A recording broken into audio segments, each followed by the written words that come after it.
बिस्मिल्लाहिर्रहमानिर्रहीम। आज हस्ब साबिक एग्जेक्टिव बॉडी की मीटिंग तय थी। उस मीटिंग में पूरी एग्जेक्टिव बॉडी जिला खुशाब मलिक कासिम के पास गए। स्कूल सीलिंग के सिलसिले में जो खुशाब सिटी के स्कूल सील हुई है उसके लिए हम गए।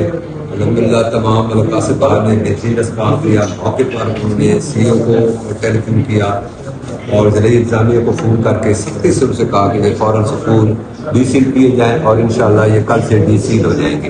अल्हम्दुलिल्लाह मैं मशकूर हूँ तमाम एग्जेक्टिव बॉडी का और खुशाब सिटी के तमाम स्कूल्स का जो इस मीटिंग में तशरीफ़ लाए और मलिक कासिम के सामने अपना मौक़िफ़ दलेराना अंदाज में पेश किया, जिसको मलिक कासिम ने तस्लीम भी किया कि ये पूरे पंजाब में सिर्फ खुशाब सिटी के अंदर ये प्रैक्टिस की जा रही है, वरना पूरे पंजाब में इस किस्म का कोई मामला नहीं हो रहा। तो मलिक कासिम ने बेहतरीन अंदाज में हमारी बात को सुना और इनसे मुतल्लिका इंतजामिया तक पहुंचाई और जिन्होंने कल से डीसील करने का हुक्म किया है और इंशाअल्लाह कल तमाम स्कूल डीसील हो जाएंगे।